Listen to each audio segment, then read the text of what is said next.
Good day, everyone. We are the Group 3, and today we are going to report or explain about the Tributo or tax system. So, my name is Maria Joanne Clyde Lucas, and these are my group mates. So, first one is Law Aidan, following with Masuda Ana, Morales Dayan, Moscoso K, Narisma Kate, Ortizo Jose, and Pereira Ryan. So, the first one is to the introduction. So, I am going to define what Tributo is and what this system all about, and Diane will explain what tax system is all about. So, what is Tributo? So, Tributo is also called buwis or tribute, which could be paid in cash, golds, tobaccos, chicken, or other products depending on the country's region. So in 1570, this way of Spanish colonial government is to raise enough money to finance the administration of the colony. So especially the construction of churches, government buildings, roads, bridges, and to improve the transportation and communication. So the Filipinos have been forced to pay tribute or what they call tributo to the colonial federal government. So their duty to pay the tribute was an obligation of the taxpayer until the man reaches the age of 60. So therefore, those 60 years old above and the paupers and cripples were not required to pay the tribute. So when we say paupers, it is somehow the poor person, and on the other hand, cripples are those who are not able to walk or move properly. So yun yung may mga disability. So we have two reasons why Filipinos should pay taxes. So first one is to acknowledge the sovereignty of Spain over the colonies. It is to grant or to accept the authority of Spain. So second one is to mitigate the risk of settlement and governance. So it is to lessen the risk they have encountered. I am Diane Nicole Morales and I'm here to report the taxation. Taxation is a reality that all citizens must contend for a primary reason that the government raise revenue from the people they govern to be able to function fully. In exchange for the taxes that people pay, the government promised to improve the citizens' life through good governance. Taxation as a government mechanism to raise funds developed and evolved through time. In the context of in the Philippines, we must understand that it came with our colonial system. One of the law promulgated by the Spanish crown was to require conquered inhabitants to pay recognition in Spanish sovereignty. For so many years, the Filipino paid tribute amounting 8 reals or 1 peso. In 1589, it was increased to 10 reals and 12 reals in 1851. One of the reasons is to develop and improve the islands. And also, it is for the government salary. During galleon trade, forced labor was characterized of Spanish colonial taxation. Male Filipino was required to work 40 days per annum. But what I've said, it was abolished in 1884 and replaced with cedula. Taxation in the Philippines during Spanish colonial period was characterized by heavy burden placed. So these are the types of taxes. So aside from tributo, Filipinos also paid various taxes. So first one is diezmos prediales. Second one is donativo de Zamboanga. Third one is venta. Fourth one is sanctorum. And fifth one is caja de comunidad. So first one is diezmos prediales. This was the tax consisting of one tenth of the produce of one's land. So, ito yung buwis para sa mga sakaing lupa. The second one is Donativo de Zamboanga. This is used for the conquest of Hulu and the campaigns against Muslims. So the tax amount is one half reales. So third one is Binta. So this aim to finance the defense effort of Spanish governments against Muslim pirates who raided the Visayas and Luzon. For slave, they needed an overseas trading.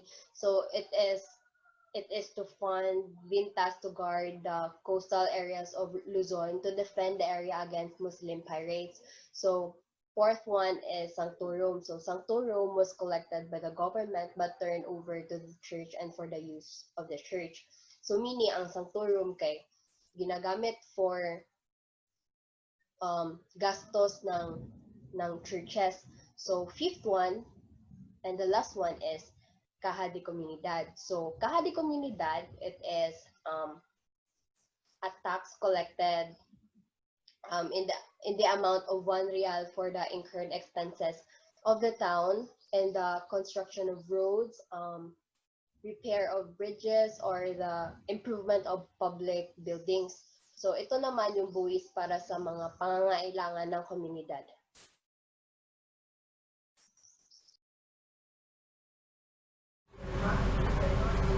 Hello everyone, my name is Aidan Law and I'm here to discuss the supporting facts on the Tributo Tax System.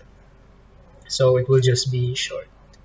The Tributo Tax System was a general tax paid by the Filipinos to Spain which amounted to 8 reals or approximately 1 peso per year from the years 1571 to 1884. Other forms of payment were also gold, chicken, rice, textiles, and cottons. The tributo was imposed to the Filipinos as a sign of loyalty to the King of Spain.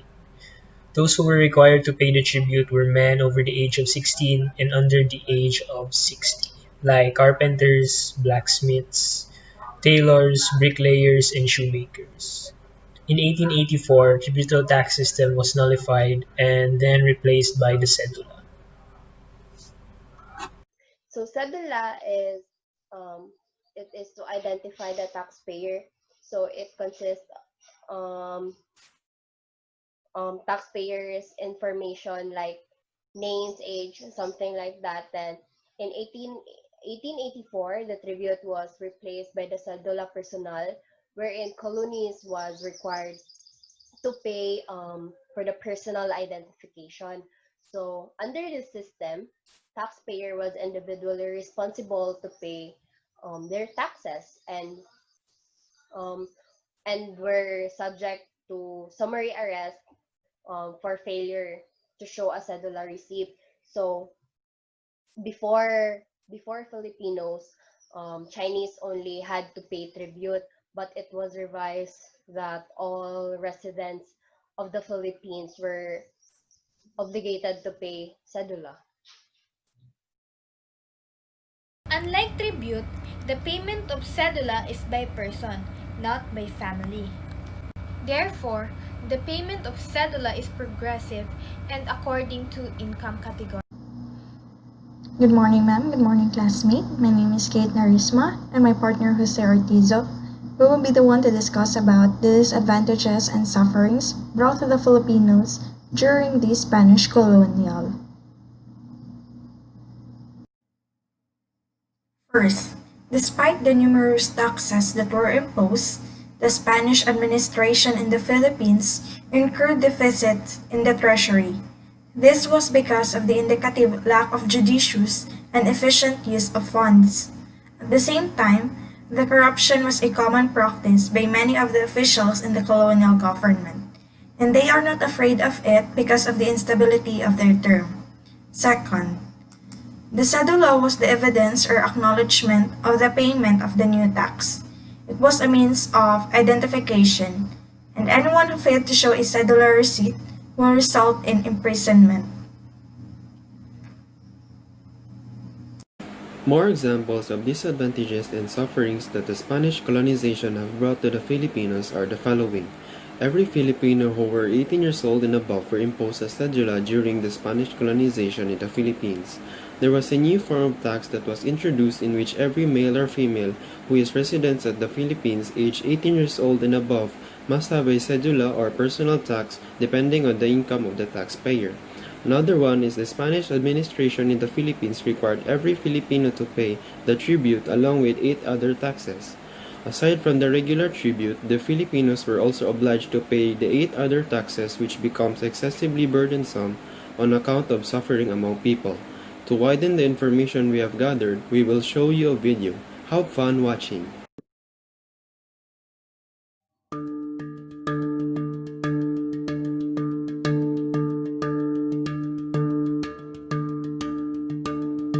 Ancient Filipinos started the practice of paying taxes. The purpose of paying taxes was simple. It was for the protection they received from the datu. The collected tax was called buwis. Except for the chieftain's household, everyone in the community is required to pay their taxes, non-payment of which was already punishable during this period. The arrival of the Spaniards ushered in modern concepts of taxation. The native Filipinos aged between 16 to 60 years old were compelled to pay tribute to the King of Spain through the colonial government worth 8 reales or 1 peso per year. Other forms of payment came in gold, chickens, textile, cotton, rice, and forced labor or servicio y polo. In 1884, the tribute was abolished and was replaced by the cedula, a certificate identifying the taxpayer. Why is tax especially critical for a nation? Money provided by taxation has been used by states and their functional equivalents throughout history to carry out many functions. Some of these include expenditures on war, the enforcement of law and public order, protection of property, economic infrastructure, public works, social engineering, subsidies, and operation of government itself. Governments also use taxes to fund welfare and public services. These services can include education systems, healthcare systems, pensions for the elderly, unemployment benefits, and public transportation. Energy, water, and waste management systems are also common public utilities. This is where your taxes go.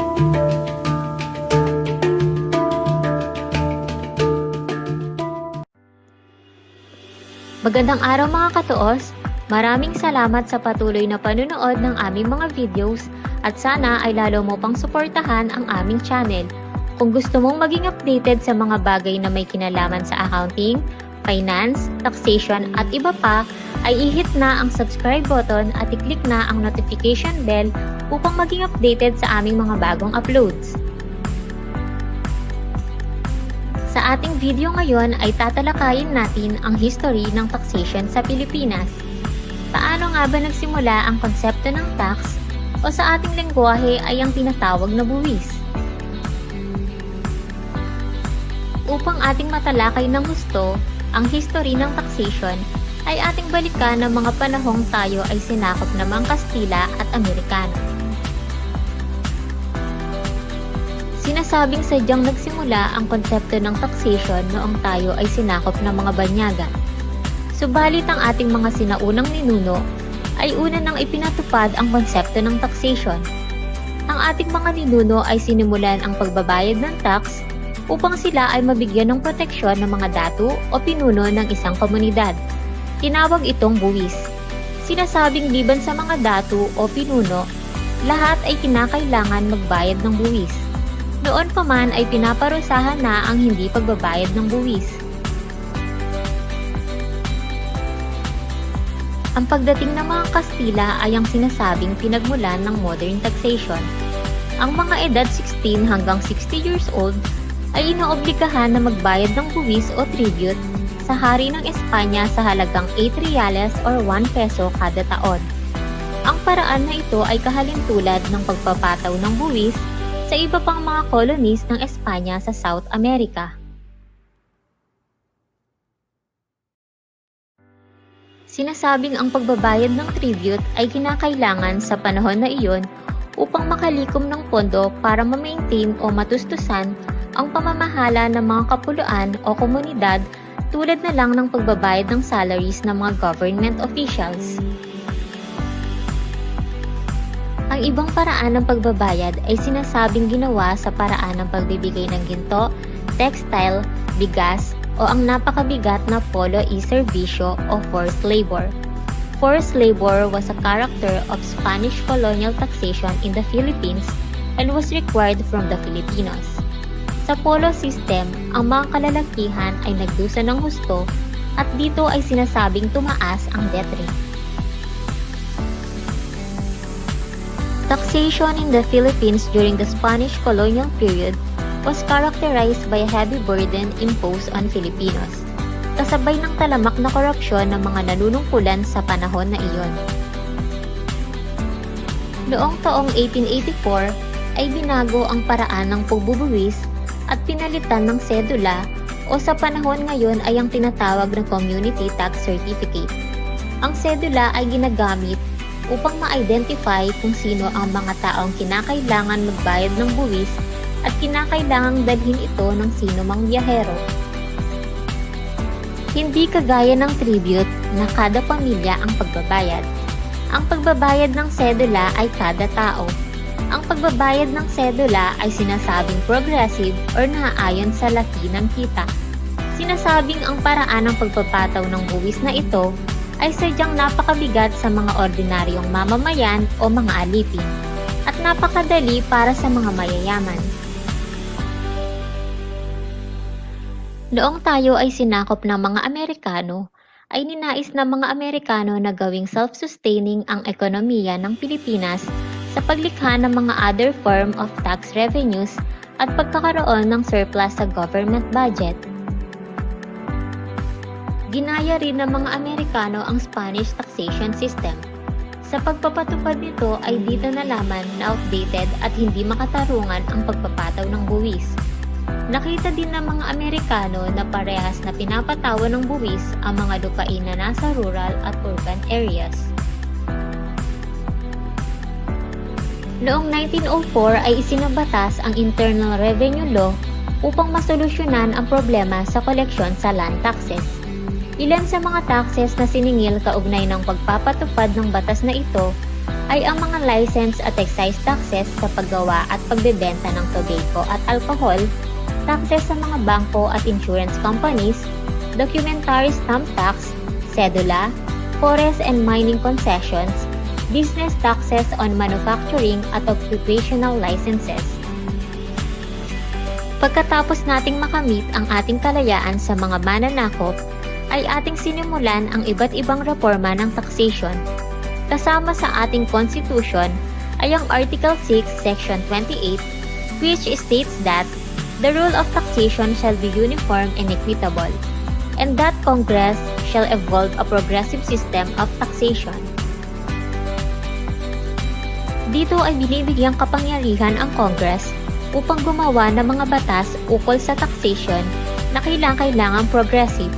Progressive tax means that tax increases habang lumalaki ang kita ng taxpayer.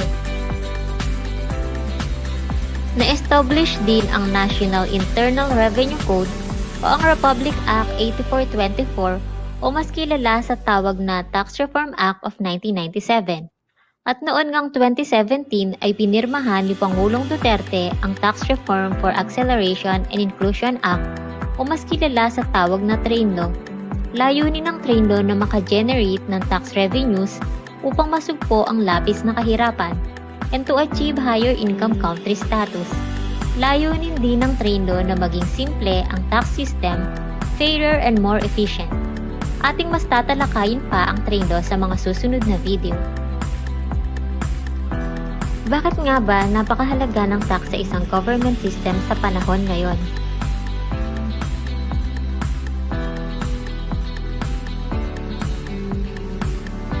In exchange for the taxes that the people pay, the government promises to improve citizens' lives through good governance.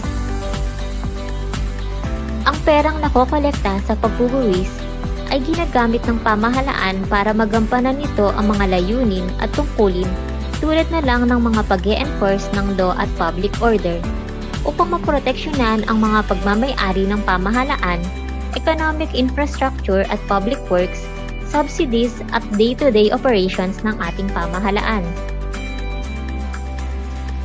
Tax is also used to fund public welfare and services.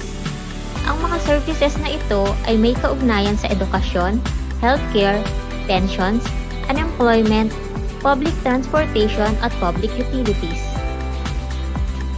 Maraming salamat sa panonood ng aming mga video mga katoos at naway aming maayos na naibahagi ang history ng taxation sa Pilipinas. Hanggang sa muling talakayan mga I'm Ryan Pereira, and me alongside with Kay Moscoso will discuss about our group's conclusion regarding the tributo or the tax system. So, as for our group's conclusion, we saw that the tax system imposed by the Spaniards onto the natives was unjust as it portrayed inequality and inferiority.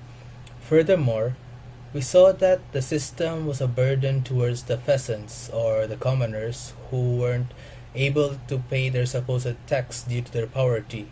Meanwhile, the rich weren't necessarily affected due to the tax system.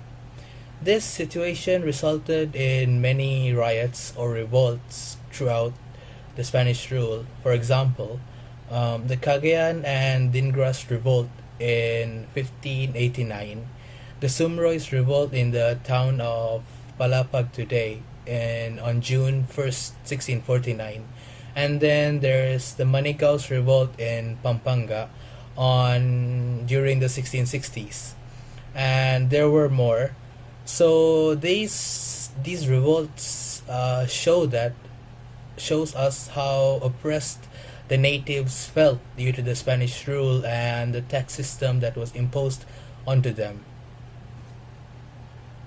Corruption within the officials in charge of the treasury was common and resulted in deficits in the treasury. This was indicative of the lack of judicious and efficient use of funds. Corruption of many of the officials in the colonial government was a common practice out of fear of the instability of their term of office, which made the tax system feudal. That's all for today. Thank you for listening.